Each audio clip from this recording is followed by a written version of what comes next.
Hello everybody, it's time for the final thoughts about the Avatar The Last Airbender Season 1. Oh boy, oh my god, this was really quite a journey, I'd say. 20 episodes in.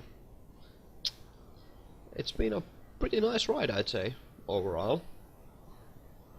So, I don't know, I'm probably not gonna do any ranking by numbers because those honestly don't tell you anything, and this might not be visually all that interesting since this will be just a vlog. I will be just rambling on here. I will be doing a more edited analysis video of this season later on, but for now I just wanted to give you my opinion.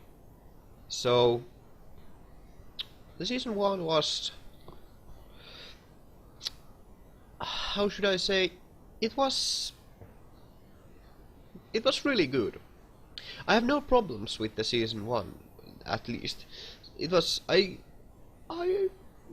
have very few problems with it. Like my biggest problem with it is with the season so far, or the first season, whatever. I don't know what I'm saying in here. Is that the animation quality is a bit poor, but that's a stylistic choice, so I don't care in the end. It's whatever. It's not eye candy, but it's pretty good overall. I mean, the animation is kinda jagged and slowish at times, but it's fine, I think. There's no real technical problems that I spotted with it. And more on the graphical side, the actual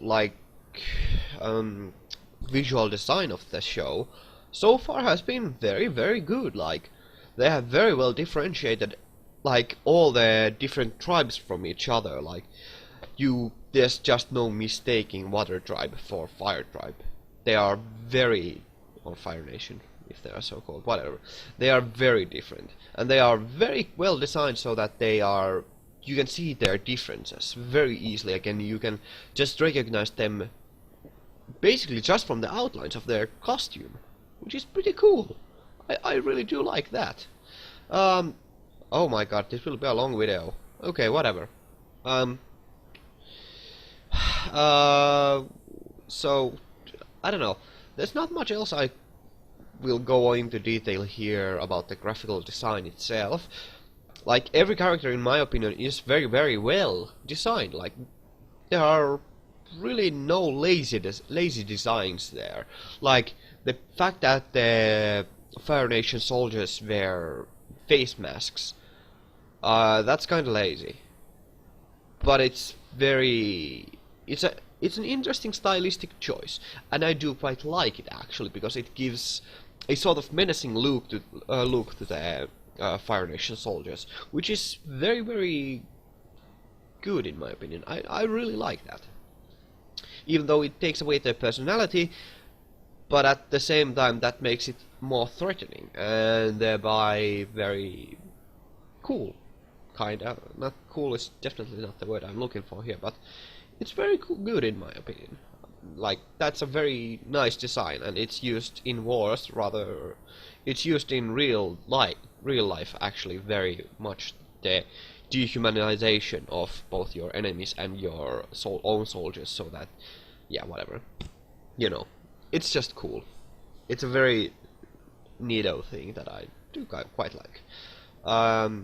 Every character looks different, and they are very distinct, and there are really no lazy design. Some people are a lot more simpler design-wise than others, but that's not really a problem considering that majority of them are just background characters. So you can't really make them all that elaborate, I'd say. And they did a fine job making them seem at least human, so that's neat. The Aang himself maybe has a bit too large of a head, but after all, he's 12 years old, so it's kind of understandable, so whatever. Okay, I have nothing else to say on the visual department, like, oh, I do actually. The bending is freaking awesome. Actually, the bending is definitely about from the animation, since I don't actually count CGI as animation because, you know, frankly speaking, it's not animation it's not drawn animation, so I mean, and there were only like tanks were only CG, so. But yeah, the bending is definitely my most favorite animated thing about the series so far, so that's cool. The bending really has it has the correct kind of spark in the animations, like you can definitely feel and see the differences between all the different elements, and that's really important, and it looks really cool. And there are even some differences between like bending fire and using fire as a weapon, like that's also really cool. Yeah, then the CGI tanks, they were cool, and they were definitely really interesting to look at, and they showed a lot more, like, the budget became a lot bigger at that point, and it was really interesting to see them, and I did really gasp in awe of them, but I've kind of gone back on my thoughts about that, because it really gives a jarring sensation that they suddenly used some CG there, and that's, I don't know, that just rubs me off the wrong way. But that's just my opinion. Whatever. Yeah. Do I have anything else? Animation was, yeah, that's all I have about the animation and visual design. Let's talk about. I was supposed to, yeah, audio design. Well, the audio design of the show is, it's not bad. It's pretty good. Well, that's a bad way to start it off, but the audio design itself is really good of the show. Like, the background music never disturbs the story, and it only reinforces the mood of the scenes. But I really do not like. I have listened to some of the soundtrack to the. I've listened to some of the songs on their own, and I must say they are not that interesting. Philosophically or musically speaking, they are really rather bland. But they are background songs. They are not supposed to be that interesting on their own. So they do a good job of reinforcing the story. I think that's their purpose, and they do that. They do that. They do that rather well. Sound effects of the show are pretty. I have no complaints there. They really fit the. They fit the moments pretty well, and the bending sounds cool, clear, and understandable, and realistic even, kind of. Well, yeah, it's pretty realistic. Maybe over-exaggerated a little, but that's not really that much of a problem, I'd say. And the overall other sound effects that the show has, they are pretty well. They are pretty nice. I don't have any problems with any of the sound.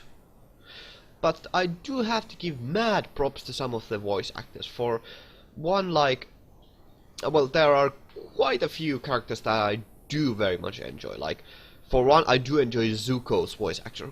Oh my god, he's so perfect for the role. I can't imagine anyone else in his role.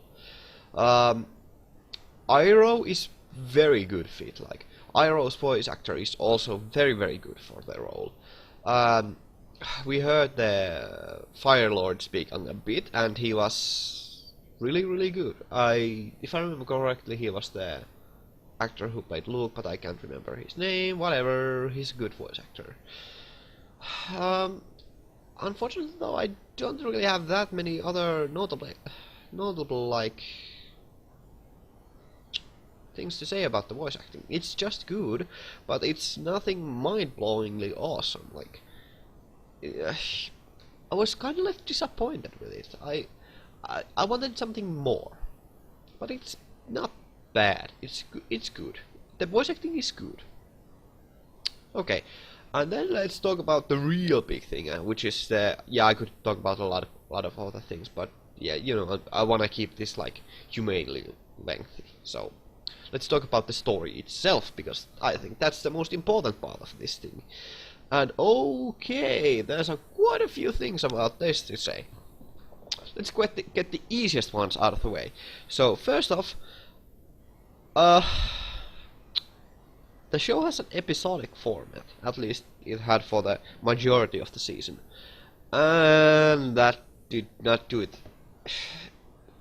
Well, it fit the show well, and it's understandable why they had it. But I would have, I have already said that I personally would have enjoyed longer story arcs, but that's neither here nor there. That's just personal preference. But I don't know. It sometimes feels like the show has a very, I don't want to say rushed, but that's what it feels like to me. The show feels rather rushed. It goes forward really fast, and it doesn't dwell on some topics as long as I'd want it to. I don't know if that's such a bad thing considering the show's nature and who the target audience, but I would have liked it to cover some topics in more detail. But what we got was fine. But I don't know. I just didn't really like the episodic format that much. I would have liked a longer story arcs, but we gotta make do. It's not bad by any means. Like I said.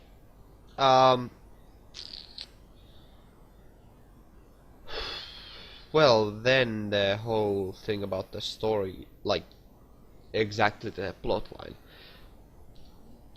The basic premise of the show is pretty cool, actually. Like, it's rather simple, but there's nothing bad with a simple story. There's Aang's reincarnation of an avatar who respawns whenever he dies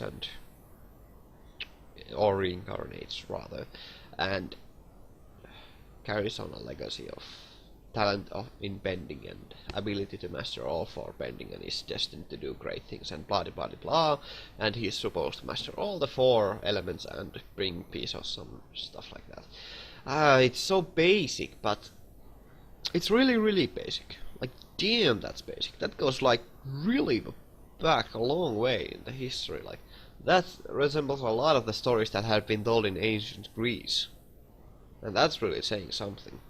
Well, no, it's not. But I don't have any problems with that. The fact that it's simple and easy to follow is by no means a bad thing. If the story is executed well, which in this case it is very well,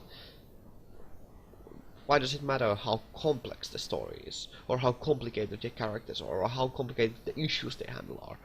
I don't have any problems with that. I would have preferred more complex storylines, but you know what we got. This will be the most said word. What we got, or the sentence, whatever. What we got was not bad.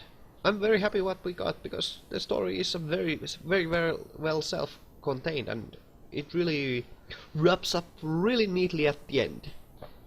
Like.